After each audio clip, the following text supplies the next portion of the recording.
Thank you for that nice introduction, and I think it doesn't matter from my point of view, don't worry. It's a pleasure to be here. It's a pleasure to come to the end of this series of 4 lectures, and thank you very much for the people who have stepped in to record them. As always, I haven't done any of the work. These are the people who've done the work, and they deserve the recognition.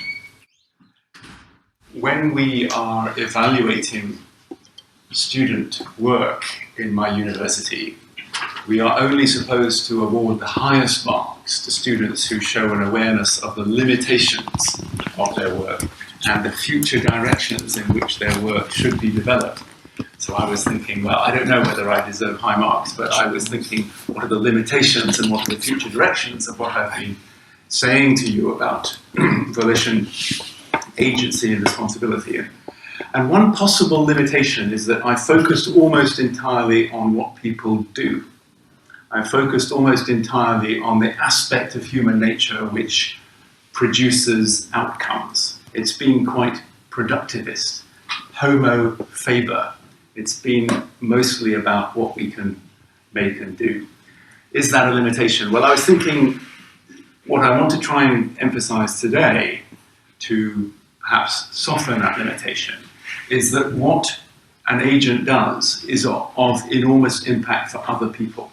Because we're social animals, and our actions have impacts not only on the external environment, but also on other animals, like our family, our friends, the people we share society with. And I think that's an interesting future direction to take this work in, if only because traditionally in philosophy, the whole question of volition and the whole question of whether we choose and how we choose and what choice processes are has always been strongly bound up with the idea of responsibility and morality. So we want an idea of choice and volitional control and agency which would allow us to make moral judgments and to have things like punishment. So on that background, what am I going to do? I'm going to try and do 4 things. I normally try and do 3. One of them is only conceptual, so it will be very quick. I'm going to talk a little bit about social dilution of responsibility, which is some recent work which has shown one way in which the social context of actions, I think, has an effect on sense of agency. I'll talk a little bit about the idea that volition is a mental state. It's a perceptual and cognitive function, but it's one of prime importance for how society works, unlike a lot of other conscious states, right? So the force, I think, of zombie arguments is that, well, maybe it doesn't matter too much whether people are conscious or not, but I think it does matter how we think about the agency and the volition of others. I'll talk a bit about the law. So the law cares a lot about my sense of agency, and we've done some recent work looking particularly at the legal concept of loss of control, diminished responsibility through loss of control. We've tried to get that into the laboratory. And finally, I'll talk about some work on coercion and our sense of responsibility when we are made to do things. Okay, so let's talk first of all about social dilution of responsibility. I presented in the very first lecture when I was talking about volition this slide, and I was saying that when we think neurophysiologically about the concept of an internally generated action as an action which is not a response to immediate external stimulation, then we might be referring to these various different factors which influence my movement. And I emphasize that all of these factors, like my memory of having performed actions in the past, my needs, things like hunger and thirst, are all unclear to you. You don't know why I'm doing the action that I'm now doing. My internally generated actions are completely socially opaque, and that's an important point in our computation of agency.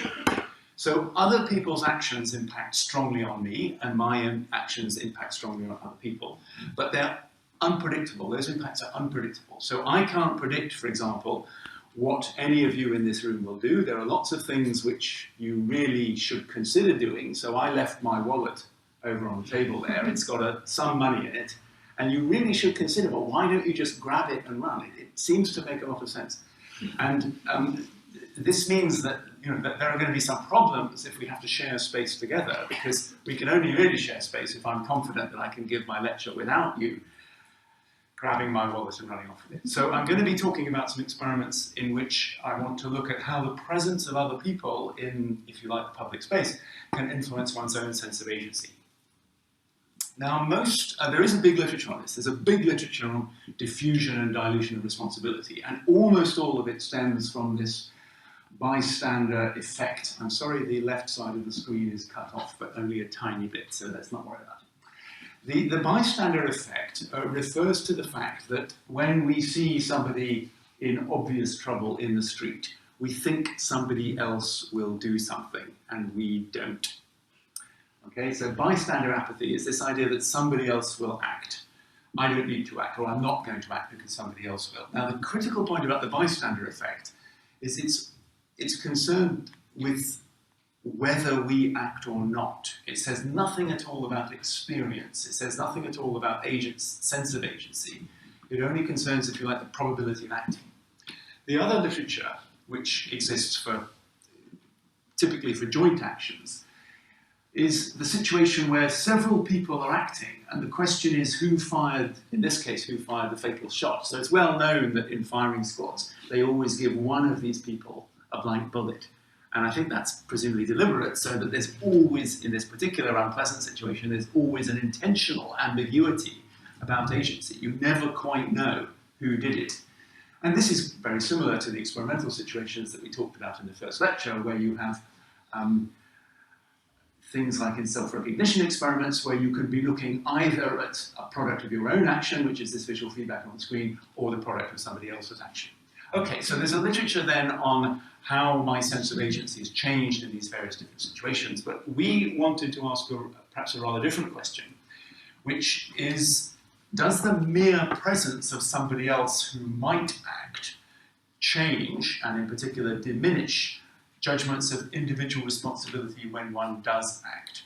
So what is the difference between the sense of agency when you're in a room by yourself and in society, if you like? Well, we can't really do society in the lab, so we do small equivalents of it. And what we have here is a risk-reward game. And in the first condition, you're playing alone. So this is you. This is an avatar on the screen, which is you. And it's a risk-reward game because what you have is a marble which is rolling down the slope. And if the marble falls off the end of the slope and crashes, this is terrible because this means you lose 72 points from an initial endowment that you have of £20 or something at the start of the experiment. So you really don't want the marble to fall off the end of the slope.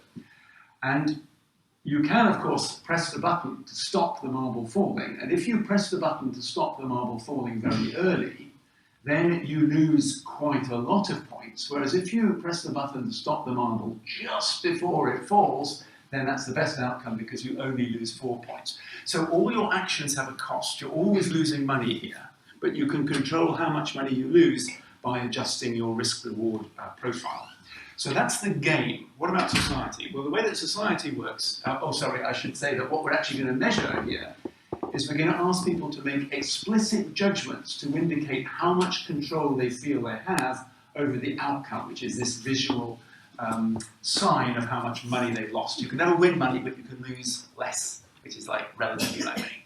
And the social part is that participants are in fact invited to this experiment in pairs. So you enter the building with another person, you sign the consent forms with another person. This is Johnny, this is Jane, you meet them, they're just like you. And then the two people do the experiment in separate rooms. So it's a little bit like the classic self-recognition experiment. You know there's somebody else there, and you're playing with them to all intents and purposes. In fact, what you see on the screen in these together conditions is an avatar corresponding to you and an avatar corresponding to your co-player. Your co-player is not actually playing together with you. The co-player is replaced by an algorithm once the experiment starts, but to all intents and purposes, you're playing with another person. Now, the thing which is different in this situation is in the together situation, once again, the marble rolls down and you can press the button to stop it and you lose a little bit of more money if you press early, you lose less money if you press late, you lose masses of money if you press too late.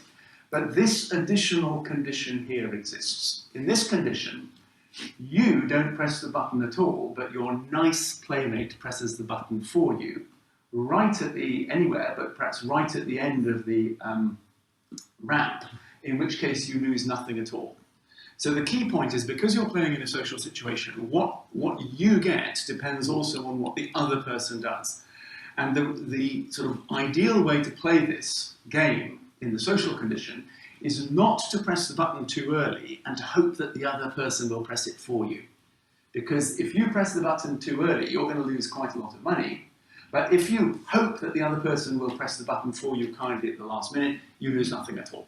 So the perfect outcome is this possibility that the other person acts. What we're actually going to measure, once again, is the situations where you act, and we're going to ask people to measure the sense of agency over the outcome in the conditions where they actually press the button.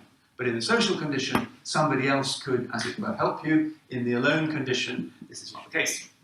So just to summarize the design there, the critical point is there's no ambiguity about agency, because when you press the button, the marble stops. There's clear evidence that another agent can sometimes act instead of you, because sometimes the marble stops without you pressing the button, and you know that. Sometimes you press the button and the marble stops. It's always clear why the marble stops. There's no ambiguity. But the presence of the other person changes the distribution of outcomes. It just makes the world a bit different. Other things could happen. And we're going to analyze explicit ratings of control for how you feel about your own action when this other social possibility is present or isn't. So here are the results. Let's first of all look at this panel here on the right. This is the position of the marble on the ramp at which you press the button. So this is basically how much of a risk you're prepared to take. And what you can see is that the dark grey is the condition when you're acting alone, and the together condition, where your confederate, your friend, can also act, is in light grey. And what we can see is that you press the button significantly farther down the ramp when you're playing together with somebody else than when you're playing alone. That's good evidence that you think the other person might make an action, might press the button, might save the marble for you, at which point you lose less money. So that's a critical behavioural difference, which shows that you're taking into account what the other person might do in order to work out what you should do. So your behavioural landscape is changed by the social situation. But the interesting point here is this panel, which is the ratings of how much control you think you had over the amount of money that you lost, in other words, over the outcome. And people feel that they have more control over the outcome in the condition where they play alone than in the condition where they play together with somebody else. Now, we're only actually analysing the trials where you press the button and you make the marble stop, and therefore you have total control over the outcome. There's no difference, if you like, in the behaviour and in the outcomes between these two conditions, but you feel less control when somebody else might act than when you're playing alone. So expectation that the other person will act is present, and there seems to be a social reduction in the sense of agency for your own action because of the fact that the other person might act. Now, remember the point that the other person might act, and if they do, they'll help you. So in a sense, the other person's not a threat here. The other person is a risk, but they're a positive risk. You still feel less sense of agency. And while this is happening, we always like to take a neural measure as well as a subjective measure. So this is the brain response to the visual display of how much money you've lost, in other words, the visual display of the outcome.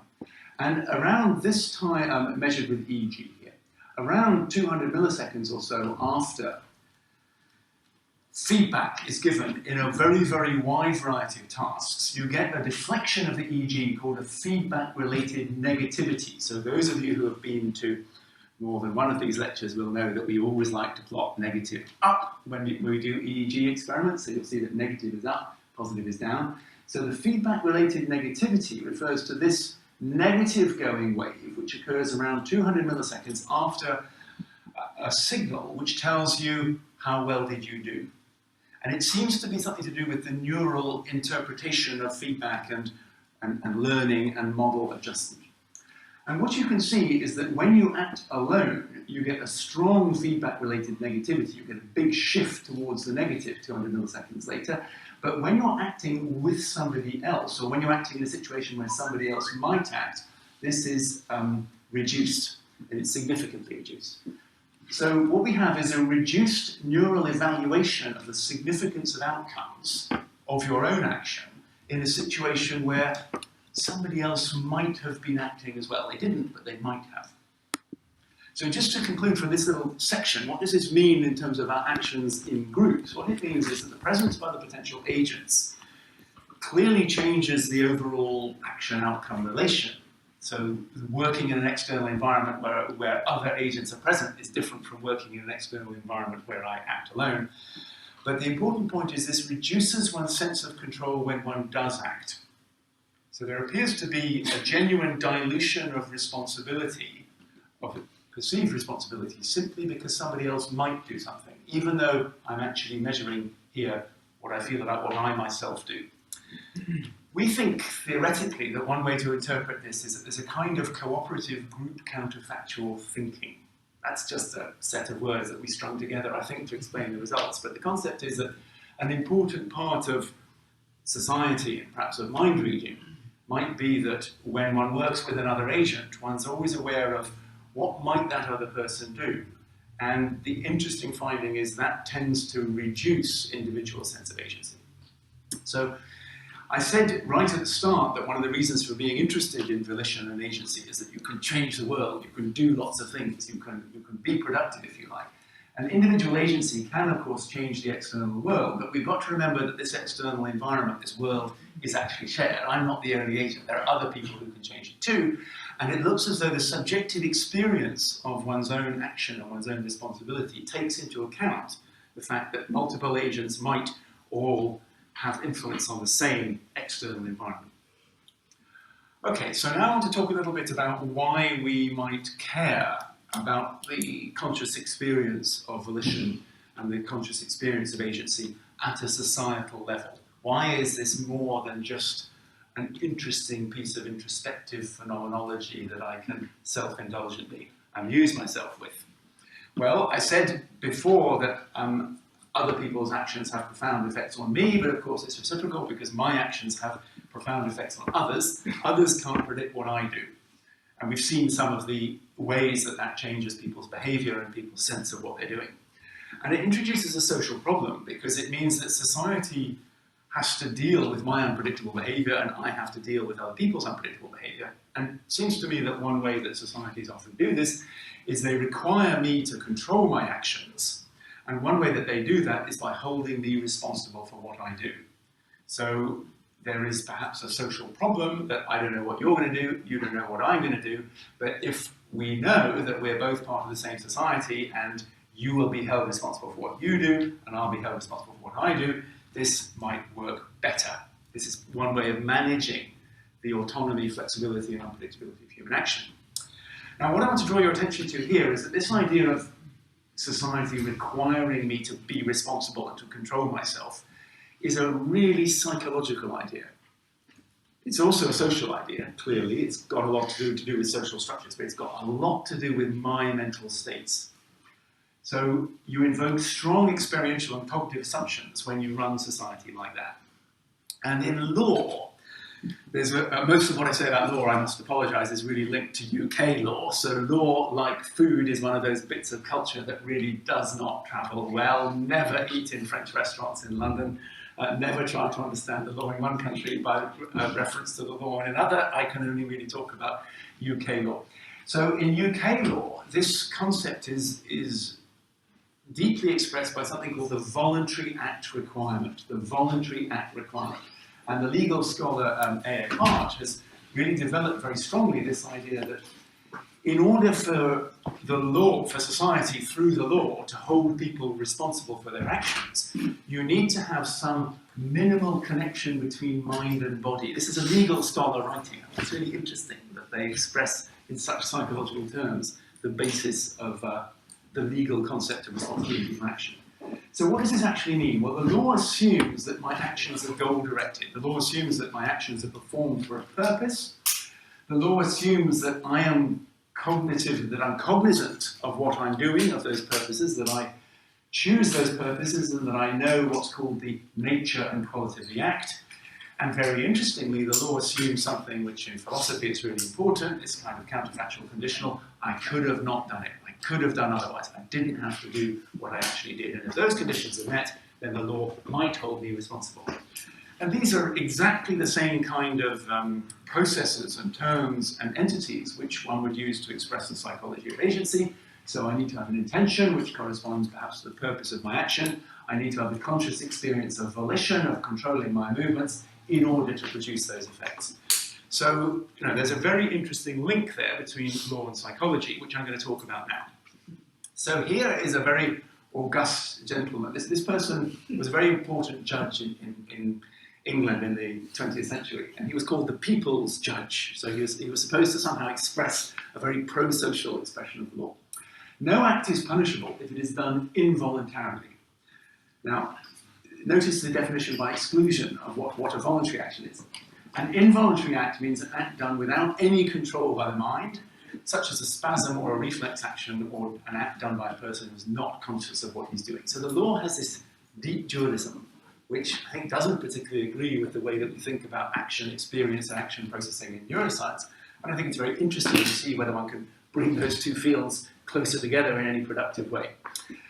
Here's the one piece of law which is not related to English law, it's related to Roman law. So on all systems of law which derive from Roman law, you need to have two things to commit a crime, typically. Not always, but typically. There are two components to an action of criminal significance.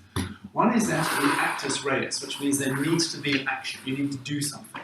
So normally, thinking is not a crime. I can think about punching somebody in the face. That's not very nice, but it's not a crime. Well, not necessarily. It might not be. If I actually do it, then it is. So you need to have physical action to produce a crime, and you also need to have mens rea. Very tricky to translate. Guilty intent, guilty mind, the plan to perform that action, the purpose, the intention, the volition.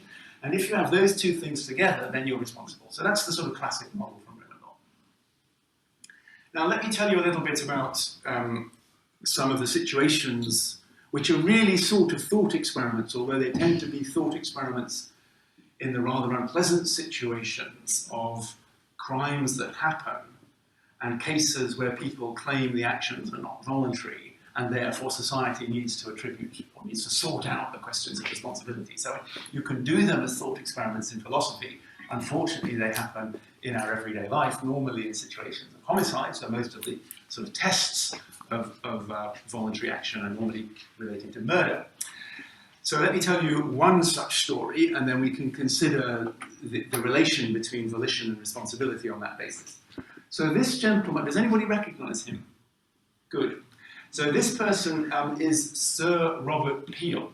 Sir Robert Peel. And Sir Robert Peel was a very important, in many ways quite a good Prime Minister. He was the Prime Minister of Britain in the 19th century, and he was a Tory, he was a Conservative Prime Minister, and he actually looks suspiciously like David Cameron. There's something about the shape of the chin and the shape of the nose, which is really quite interesting. I don't think there's any genetic relation, but there may be some sort of epigenetic or acquired effect on sort of facial posture of being a Conservative Prime Minister. So there we are. That's quite interesting. So this is a quite good Prime Minister. And this man here is Daniel M'Naghten. And Daniel M'Naghten, we would probably now say was a paranoid schizophrenic.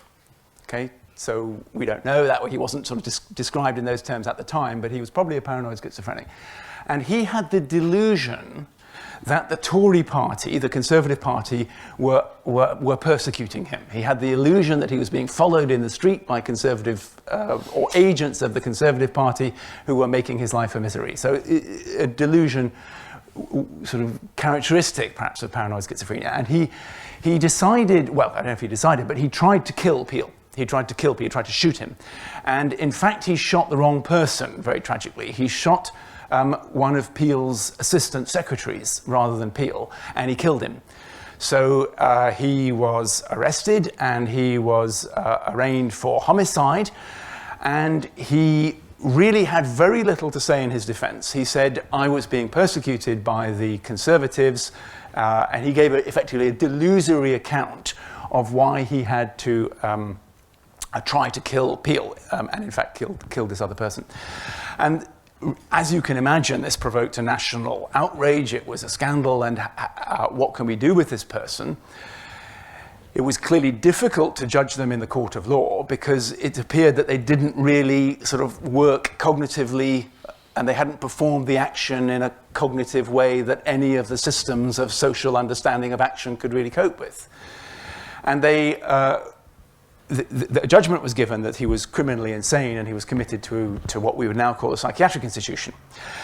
But there was a widespread unease about how the law dealt with this kind of action, irrational, unexplicable action. And the House of Lords, which was the highest law authority in Britain, was asked to comment on the case. And it drew up this set of rules which are still used, and many countries have equivalent set of rules, which define the conditions under which people are responsible. And they define the cognitive, experiential, and mental precursors of responsibility. So if, at the time of the committing of the act, the party accused, that's McNaughton, was labouring under such a defect of reason from disease of the mind, notice the medical term, so as not to know the nature and quality of the act he was doing, or if he did not know it, or if he did know it, that he did not know he was doing what was wrong. So it's 19th century legal English. It's pretty hard to understand at the best of times. But effectively what it seems to say is that someone who denies making voluntary actions and someone who denies any experience of agency over the outcome does not know, notice the cognitive word, the nature and quality of the act, or doesn't recognize that what they're doing is wrong. So in principle, the law works by assuming that we are agents who have volition and who have a sense of agency, and it is because of that that we can be held responsible for what we do. And if this condition is not met in the UK, then you typically have, you can't be judged guilty. You can get a judgment of criminal insanity, but you can't be judged guilty. So there's a general societal point over and above these particular unpleasant cases of homicide, which is that societies tend to assume that our actions are reason-driven. Societies necessarily have to say that some actions are good and prescribe some others as being bad. And the point for us today is that society really assumes that individuals experience a sense of agency with respect to the actions they make. That seems fundamental. I don't think our society could work unless we all largely aligned on the assumption that we make actions, we experience control over them, and that's how we can live together, because sense of agency is viewed as a necessary condition for responsibility. If you don't experience a sense of agency over the action, you can't be controlling it, so you're not responsible. And we can rely on these assumptions to enable social interactions, particularly social interactions between strangers. So there's an important point here that we live in large group societies. We have to make actions in the context of interacting with other people whom we don't know. So we don't really have any prediction about what they're going to do. And that can only really work, or we've got ourselves into a situation of social evolution where that only works because we know that other people will be held responsible if they act in inappropriate ways, and I will be held responsible if I act in inappropriate ways. Now, I just think that the psychological complexity of that is remarkable, and it's remarkable how little it's recognized. Nobody ever talks about this in law, and not much in psychology either. So, why is it important? What sort of practical importance do these kinds of psychological assumptions of responsibility have? Well, we've been working on a challenge, which is, can we take a legal, societal situation involving judgments of responsibility and see whether it has any neurocognitive basis? Can we see whether the way the law thinks about responsibility for action is at all aligned with the kind of neurocognitive mechanisms for computing agency and computing responsibility, which I talked about in the first 3 lectures? Can we see whether the law has any evidence base? Everybody is very keen on the idea that medicine should have an evidence base. But what about the social sciences? What about education? Should it have an evidence base? should the law have an evidence base? If it does, it should be related to the brain. So we've been looking at the legal concept of loss of control in the context of the possibility that emotions change the sense of agency. Emotions change the sense of agency. And emotions in law, let's have a look. Emotions in law do seem to be allowed some relevance to responsibility. So the law allows diminished responsibility for a situation called the loss of control defense. If you say, I just didn't feel in control, you might not walk free, but you might have diminished responsibility. And through up and down every country in the world, law courts are full of people who are saying, I just couldn't control myself. I just lost him. I lost it. I was so mad I hit him in the face. And enormous numbers of sort of horrible and violent and unpleasant actions are presented up in front of the law regularly. And clearly what people are experiencing is a loss of control related to very strong emotion. So these claims of reduced responsibility due to loss of emotion are very frequent, and how on earth can we decide them? How can we look at it? So the first thing you can do, of course, is you can ask people. So that's what asking people about whether they're guilty or innocent may partly involve. You can ask people, did you feel a sense of responsibility when you hit that person in the face? And you can just take them at face value. We do a little bit of that, but in fact, I think what we do much more often is we just assume that everybody has an ability to control their actions and a sense of agency and a feeling of responsibility which is roughly like ours. And I think that might be okay, because I don't see how society could work without that assumption. I don't see how we could all be here in public space unless we have some normative assumption about how we all experience our intentions, our actions, and their outcomes. But what I want to introduce is the idea that we might be able to take into account some possible mechanistic explanations for reduced responsibility claims. People say all the time, I was really mad, I got angry, I hit him, I didn't feel responsible. Are they just kind of making it up? Or do they actually feel a reduced sense of responsibility? Well, that's an interesting question. So in English law, you can claim a loss of control defense. You can claim reduced responsibility due to loss of control if a number of what are called qualifying triggers. I mean, terminology in my discipline is bad, but the terminology in law seems even more confusing. So qualifying trigger means that either you act under a fear of serious violence.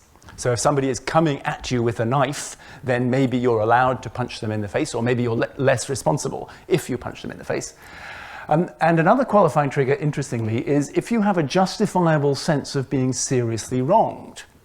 That's really odd. So if you do something and you have a justifiable sense that somebody's seriously wronging you, like you're really angry with them, then maybe you're less responsible for their actions. And the classic case where this comes up, of course, is crime passionnel. And recently in Britain, it was explicitly stated that sexual infidelity is not a qualifying trigger for a justifiable sense of being seriously wronged under any circumstances. But nevertheless, it turns out some kind of rogue judges nevertheless seem to be taking it into account, despite the fact that it's explicitly written down that it's not allowed. And there are other countries where crime passionnel is still on the statute books as a grounds for diminished responsibility. Well, I'm not here to talk about that. What I'm here to do is to consider the evidence base that we might be able to find experimentally for two propositions. The law's proposition that my voluntary control may be reduced by fear, and therefore my responsibility may be reduced by fear. So how on earth can we see whether this provision in law for emotional modulation of sense of agency and responsibility is just like nonsense, just perhaps some patriarchal hangover from a former society, or whether it's actually got an evidence base? Well, we entered this kind of research with trepidation, but we thought it was nevertheless quite interesting and quite important. Now, how can we operationalize fear and anger in the lab and still do it with ethical approval? That's quite tricky. So the experiments that you can do ethically are obviously only minimal versions of the horrible things that happen in the street outside and end up in the law courts. But nevertheless, I think we can access some of the same emotional modulations. It's well known that if you put a rat in a box and give it a shock from which it cannot escape, then it will remember even 24 hours later, if you put it back in the same box, it will remember, oh, this is a scary box, this is a box where you get shocks. And it will go into this sort of anticipatory position. It'll perform this kind of posturing action, which demonstrates that it is deeply afraid. Okay, so you can make the rat deeply afraid. And we drew on this kind of literature where you can condition fear responses by exposing people to shocks in humans. So we have 2 blocks of trials in our experiment. In one block of trials, you are told you may experience a painful shock during this block. And we hope that that's going to make you afraid. And indeed, it does make you afraid. And we adjust the level of the electric shock so that it's painful, but obviously tolerable. Okay? And this is the fear block. And then there's another block, which is called the safe block, where you're told in advance, quite correctly, listen, don't worry, we've turned the shock machine off. It's fine. You're not going to get any shocks at all. And our interest is in comparing the sense of agency between a condition when you act under a situation of fear and a condition where you act without fear. What's the effect of just being really afraid on your experience of your own agency or experience of own responsibility, if you like? So we're going to use the intentional binding measure, which I'm not going to remind you about again, but we have a situation, just to summarize briefly, where actions and effects, in this case beeps, are separated by 250 milliseconds. And in the fearful block of trials, you press the button, and it produces a beep 250 milliseconds later. And on just 2% of the trials in the block, that beep is accompanied by a really quite painful shock. Just 2%. Very, very rare, but quite unpleasant. And we don't analyze those trials. We throw those away, and we only analyze the trials where we think you were afraid that you would get a shock, even though you actually didn't. All right? So you're predicting fear. You're in a fearful context.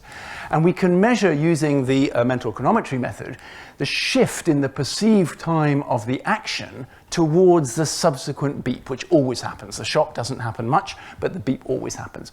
And what you find is that there's less of a shift in the perceived time of action towards the beep in the block where you're afraid of getting a shock than in the control block when you're not. So the straightforward, direct interpretation of this is that under conditions of fear, there is less binding of the action towards the beep. There's therefore less sense of agency over the beep. You appear to feel less sense of linkage between what I do and what happens. Now here, the action is to press the button and produce a beep. But why should that be different if the action is to I don't know, press a button and punch somebody in the face? We don't know. But we've got here a very abstract version of something which is based on the concept in law that under conditions of fear, you may feel reduced sense of agency for your own action.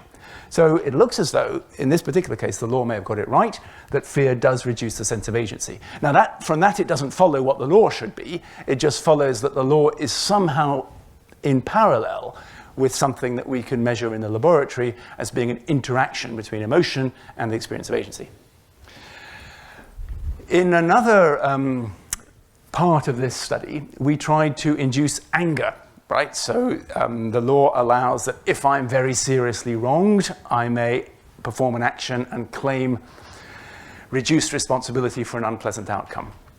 So I just got mad, I couldn't control myself, and I bashed him in the face. So can we induce anger? Well, anger is really tricky in the laboratory. You've got to be quite careful, because if you really make the participant angry, well, who knows, they might punch you in the face, and then they might claim diminished responsibility, and actually probably it would be your fault because you made them angry. So, we can't go there. We have to be rather careful. But what we can do is we can use a technique called failure frustration. So in one block of trials, we have a set of trials where a signal appears on the screen, and as soon as a signal, I think it's a visual signal, appears on the screen, as soon as it appears, you have to press the button. So it's a reaction time situation. And your job is to press the button really, really quickly, and you've got to be quick, otherwise, pay attention and just respond as quickly as you can. And however quickly the person responds, we tell them they're too slow. We tell them, no, that's not good enough. Everybody else is faster than you. You've really got to pay attention to that signal. You're failing, try harder. And this makes them frustrated. I don't know whether you call it angry. Post-experiment questionnaires show that they're at least frustrated. And then we have another block of trials where we don't give them any such critical feedback. We just let them see this signal and press the button. So we're inducing something like anger with this manipulation. And then after we've induced anger, with these signal detection trials, we interleave the chronometric trials where you're watching the rotating clock, you're pressing the button, you're hearing the beep, and you're having to report the perceived time at which you press the button. So once again, on the critical intentional binding trials, action and beep are separated by 250 milliseconds. And we find, I must say to my distress, I don't like this result at all, but what we find is that there is a reduced shift in the perceived time of action towards outcome when you're frustrated and angry compared to in the control block. So that's rather unpleasant. One's always taught quite correctly, take a deep breath, control your anger, count to 10. Those are all good things. But it does look, taking this result as face value, it does look as though anger might possibly reduce the sense of agency and might indeed make people feel a reduced feeling of responsibility for the outcome because their action appears to be less bound to the outcome when they're in this condition of anger and frustration. I don't think this is a result that I would personally have liked to find, but nevertheless it's the result that we found. So the question then would be, what could one do with this kind of result? What message can one give back, if you like, to law, to society? When people are afraid, they have reduced sense of agency, they have a reduced linkage between action and outcome. And they also have the same effect when people are frustrated or wronged. Now, I think what's interesting here is it does appear to provide some sort of, at least parallelism between the way the law handles cases of loss of control and diminished responsibility and what actually happens in a lab. You've got to be very, very careful here about the is-ought relationship. So I don't know, I feel very unhappy about the idea that one might in some sense be legitimating anger. I don't like anger, I think it's a bad thing, but it does appear that it changes the way that people experience sense of agency. So that then I think would be a societal problem, which would need to be managed. Okay, I'd like to end in the last sort of 10 or 15 minutes talking about some recent work on only obeying orders, on social coercion, which again is about the relationship between individual action and individual agency and the way that we as a society work.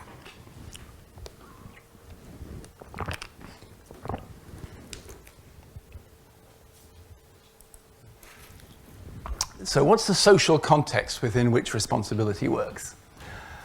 So society, interestingly, expects some people to follow orders, and it actually discourages those people from being volitional at all. And the classic example is soldiers.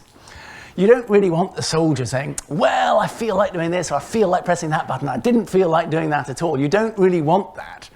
It wouldn't be a very good military system if the soldier could do whatever they want. So it's quite important that I should be able to do whatever I want, but I don't really want the soldiers who are looking after me to have the same feeling. So the point here is that responsibilities does get transferred and managed and allocated within societies in quite interesting ways.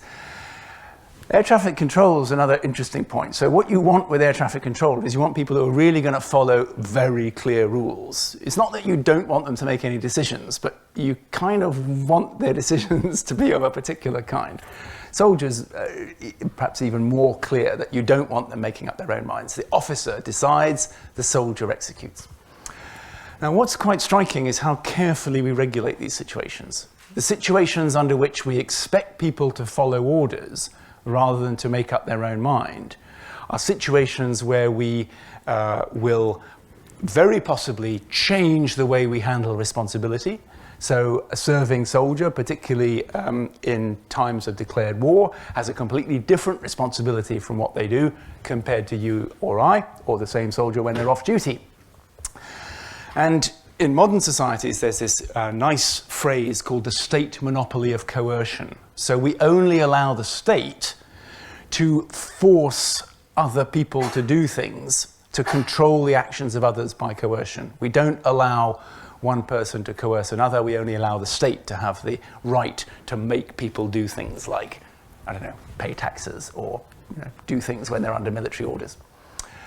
So this raises an interesting possibility or interesting question in these kinds of cases of transferred responsibility. So when the soldier does something, where does the responsibility go? We sort of think that the soldier might not be responsible for what they do because they're serving under orders. The officer then perhaps gets that responsibility by transfer, and maybe the person who gives the orders becomes responsible rather than the person who follows them. So this is all well known in the context of the notorious Milgram experiment, so you can see that that's the sort of the background here. So for those of you who are unfamiliar, the Milgram experiment's been influential series of experiments done originally in the 1960s in the United States. And the way the Milgram experiment worked is that members of the public who interestingly were required not to have university level education, so the original advert for recruiting participants said people who are not of university level education, they were required to administer via a machine which appeared to be an electric shock stimulator, but in fact was not. It wasn't a machine at all. It wasn't a functioning machine at all. But it appeared to be an electric shock stimulator, and they had to press buttons on it and turn dials to appear to deliver electric shocks to this person here, under the orders of the experimenter, who I guess is this person here and here. Now, the whole thing is a deception. So the important point about the Milgram experiment is it's a piece of theatre, because this person is in fact a paid actor, and they're not getting any electric shocks at all. They're just feigning pain quite successfully. I mean, that's quite convincing. They're feigning pain when the participant appears to administer an electric shock. So the Milgram finding was that the vast majority of people that he brought into his experiment would obey the instruction of the experimenter to deliver really surprisingly unpleasant levels of shock, which really made this person scream, to a third party. And that's really all the Milgram experiment, as far as I can see. It's really all it said. It said people do things under coercion. That's all it purported to say. And very little attention is given to Milgram in the Milgram experiments to the actual subjective experience that the participant has. So what's it like for this person to be told to do something, press a button, which produces a very negative outcome on a third party? What do you then feel? Do you feel responsible for it? Milgram didn't really ask that. What Milgram asked is, do you actually do it? All right? So we were interested in what's the feeling of responsibility that you have for actions that you make under a situation of coercion. Do you feel a reduced sense of responsibility, or do you not? Now, the reason why this is relevant is that people frequently claim, I'm not responsible, I was only obeying orders, I didn't feel I was responsible, I had to do it. Well-known claim, which is always, quite correctly, treated with a very, very, very heavy dose of skepticism, because it's easy to say that. It's easy to say, I was only obeying orders, I don't feel that I was responsible. The question is, what's actually happening in the mind and in the brain when people act under coercion? And the reason why it's important is, if coercion actually reduces the feelings of agency and responsibility over outcomes, maybe that's one reason why it works. So maybe the reason why Milgram was able to get most people to obey his orders, and maybe the reason why coercion is such a successful tool in societies, and therefore why we only allow the state to do it, why we regulate it so carefully, maybe it's because it actually does take away people's sense of responsibility. That is the question. Now, I sort of thought, do I really want to do this? And I thought, well, it's tricky. These experiments are ethically problematic. One doesn't do them lightly. And I thought the only way that I'm doing it is if it's fair and transparent.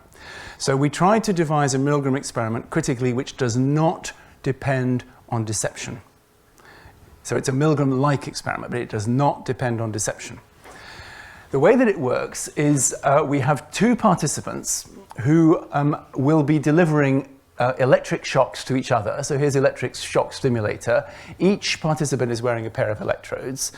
And these electric shocks are painful, and they're adjusted to the individual pain threshold of the two participants. And each participant can feel that they're painful, and they can also see that they're painful for the other person, because they're painful enough that you do flinch. I mean, they're not pleasant. We make sure that they're tolerable by making sure that the level is set at a level that both participants agree they can continue the experiment with and we estimate how many shocks they're going to receive. And they can always, of course, under the Declaration of Helsinki, leave the experiment at any time. That's a basic right. Okay, so these two people are giving visibly painful electric shocks to one another, and we've named one of them the agent, and you can see we've named the other one the quote victim unquote. I don't think they're actually a victim. If I did, I wouldn't have done the experiment because I don't think it would have been right. I think they're playing the role of the victim. So in the paper, I think we only ever use the word victim in quotes because they're not a victim. And the critical point is that these two people take turns. So in one half of the experiment, this person will be delivering painful electric shocks to this person, and then the roles reverse. So then this person can get her own back and can deliver electric shocks to the person who shocked her. So, it's not very nice, but it's completely clear what you're doing. And it's completely clear both what you're doing to the other person and what you're getting yourself. So it's totally transparent. You know exactly how nice or how nasty you're being, and you know exactly how nice or how nasty other people are being to you. Now, there may be some ethical concerns there, but there are lots of situations in real life that are a little bit like that. That's not uncommon outside of these kinds of experiments.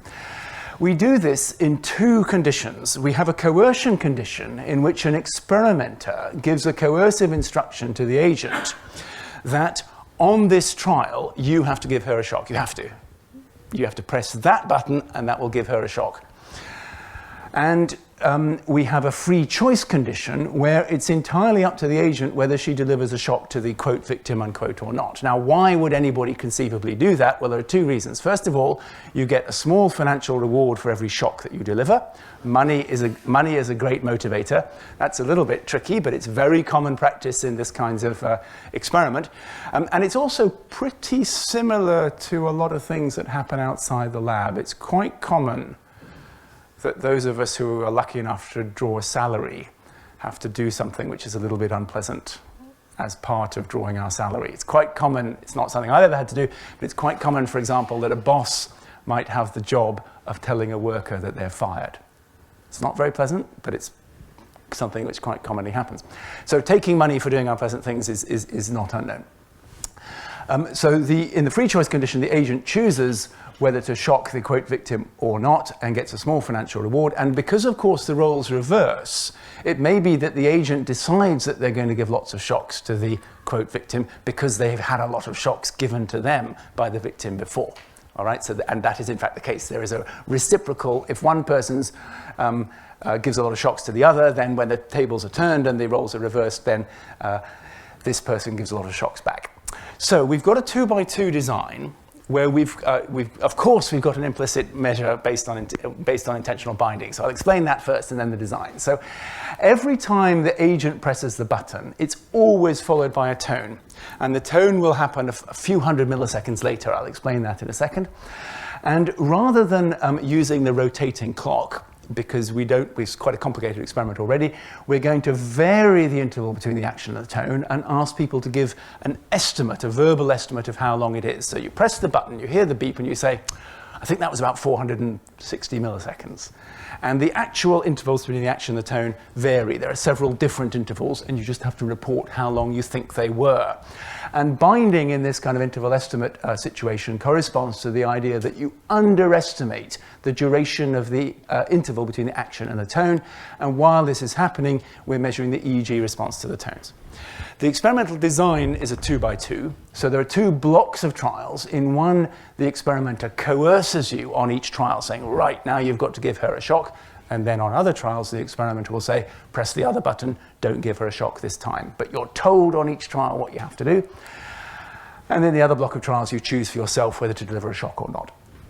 And then within each block, you have this mixture of trials where the tone is accompanied by the painful shock to the other person, and trials where, because you've pressed a different button, the tone occurs without any painful shock. Is everybody happy about the design? It's fairly simple 2x2 design, which allows us to look at the effect of coercion and the effect of receiving a shock on a measure of sense of agency based on time compression. Okay? So here's the results. The action tone interval is shown along the x-axis, and the actual interval between the action and the tone is either 200, 500, or 800 milliseconds. And your job is to say how long you think it was after each tone just by giving a verbal report. And if you think that the interval is very low, that corresponds to a perceived contraction of time, which corresponds to a high sense of agency. So low numbers on the y-axis mean I feel strong sense of agency over what happened when I pressed the button, and high numbers mean I feel less sense of agency. So what you can see here is that the coercive block, which is in gray, always produces higher interval estimates, which correspond to lower sense of agency than the free choice block, where I performed exactly the same actions because I decided for myself whether to deliver a shock or not. So the area between those two curves, which is highly statistically significant, is a proxy implicit measure of a reduced sense of agency. And it seems to imply the conclusion that when people are coerced into doing something, they really do experience a lower sense of agency over the outcome of their action than when they freely choose it. Now, I think that's really scary. I think it's potentially quite problematic. So we did the experiment again, and we got the same result. And I still thought this is quite scary and problematic. So we did the experiment a third time, and in fact, we made it a bit more benign because we replaced the electric shocks with a financial confiscation. So everybody started the experiment with a pot of money, and the harm that you inflicted on the other person was not that you shocked them, but you got to take some of their money. And we got exactly the same result. So 3 experiments in the paper, which all show this reduction in the sense of agency under coercion. Here is the brain's response to the beep. So the beep occurs at time 0, and as we said, the beep occurs 200, 500, 800 milliseconds after the action. And you can see coercion condition is now shown in dark blue and the free choice condition in light blue. And this auditory N1, which is only 100 milliseconds after the beep, I mean, it's the first thing the brain does, if you like, with this auditory stimulus, is significantly reduced in the coercion condition compared to the free choice condition. So not only does the brain give you a reduced sense of agency under coercion, it seems to process to a lesser extent the outcome of your action. It's almost like there's a distancing because I was told to do it, I don't process the outcome as intensely. An important point is that we found absolutely no difference between trials where there was actually a shock and trials where there wasn't a shock. So there's no difference between being coerced to give a shock and being coerced to press another button which doesn't give a shock. What changes the sense of agency is the context of being coerced, not what you're being coerced to do. Do you remember there was a 2x2 design with 2 factors, coercion versus free choice, shock versus no shock. The main effect of shock versus no shock is not significant. What's significant is the main effect of being coerced. So it doesn't really matter what the outcome is, it matters whether I chose to do it or whether I was made to do it. So it looks like there's a pure effect of choice context. So now just to perhaps slightly escape from the moral hook of these experiments, which I think are pretty problematic, here's a study which is not mine, it's by Barlas and Obi, but actually points to a very, very similar result. It's a much less scary experiment because you're just watching the Libet clock and you're just pressing a button and producing a beep, and there's no other person, there's no shock, and there's no coercion, there's nothing like that at all. But the only thing that changes in this experiment is that in one block, you're always pressing the same button. In another block, you have to choose one button out of a set of 3, and in a third block, you have to choose one button out of a second set of 7. So you have different sizes of response space, different numbers of action alternatives. And they used the Libet type method, and the binding that they found was quite small when you had no choice over what you did, and as you got more and more and more choices over what you could do, the binding between the action and the outcome got stronger and stronger and stronger. So the way that coercion works is exactly the way that other cognitive mechanism works. It reduces the number of possible things on the action menu from 2 or 3 or 4 or infinity to 1. And the actual experimental result is identical in the coercion, shocks, all this Baroque stuff with people interacting and shock stimulators. It's exactly the same if you just say you have one choice as opposed to many. So it seems to be that choice is important, and what coercion does is it removes choice. So just to give, we're on to the last 2 slides now, just some interim conclusions from this particular set of experiments. It looks as though the sense of agency and the neural processing of outcomes are reduced under coercion. I don't say I like that result at all. I find it potentially rather unpleasant. But it does seem to be what we find. And it has some interesting implications, because people often claim I was only obeying orders. That's a notorious claim. People often say it. And we have to be very, very careful, because it's easy to say that. It's easy to say that and think you can get let off the hook. But the rather scary implication of these experiments is that somebody who says that might not just be saying that they didn't feel responsible. They might actually experience this reduced level of responsibility. It may actually be part of how they felt at the time. And maybe that was indeed why they were able to do whatever potentially unpleasant, awful thing they did. So what this means, I think, is that if orders, or kind of social management of the number of action alternatives, social management of choice, if orders can transform the experience of individual agency, then they're really dangerous things. They're quite tricky, they're quite problematic. They can have a profound effect on the way the individual works and ways that the individual mind works, on which our law and our society depend, as I said earlier in the lecture. So orders need to be managed very, very carefully. They're dangerous things. You can get people to do anything and not feel it. So you really can transform human mental life with orders. So societies need to manage very carefully what an order is and how binding it is and who has the right to give them. So somebody who gives orders seems to me to acquire some of the responsibility of the person who executes the orders by a form of inter-agent transfer. And that's something that's well acknowledged in law and in military kind of situations. It's acknowledged in organizations. Who did that? It's a common thing that's asked by the bosses of organizations. And you always need to know what the chain of command is, and the chain of command seems to work with our neurocognitive apparatus. So just to conclude, not from this whole series of 4 lectures, but at least from this one. Well, I've talked about situations where there are modulations of the sense of agency, typically reductions, unfortunately. It would be nice to boost the sense of agency. But I would like to remind us that just because I feel less sense of agency does not mean I am not responsible. Okay, so that the psychological data on what people feel they're responsible for is not the same as what society holds them responsible for, because the notion of responsibility is in part a social construct. It's made by society under appropriate forms of consent, and it's made through the law, and the law is made by lawyers. It's not made by neuropsychologists. That's almost certainly a good thing. And this is certainly not a claim that is equals ought. What I think it is an interesting introduction into an interdisciplinary discourse that the law, in a sense, tracks the mind. So the kinds of ways that the law thinks about agency and responsibility, I think, have to be somehow related to the way that our minds compute and become aware of and operationalize agency and responsibility. It wouldn't make sense for the law to say that agency and responsibility are one thing and for everybody to experience them as being completely something else. That wouldn't work. That wouldn't be a functioning society. So a functioning society requires that our laws track the mind. And we've got some evidence that some of the factors that the law allows as reduced responsibility claims do indeed alter the sense of agency. This is not legitimation. It's certainly not any effort to change the law. It's an effort to ask what's the relationship between what the law says and how does the mind work. And there does appear to be some relationship, and that's probably a good thing.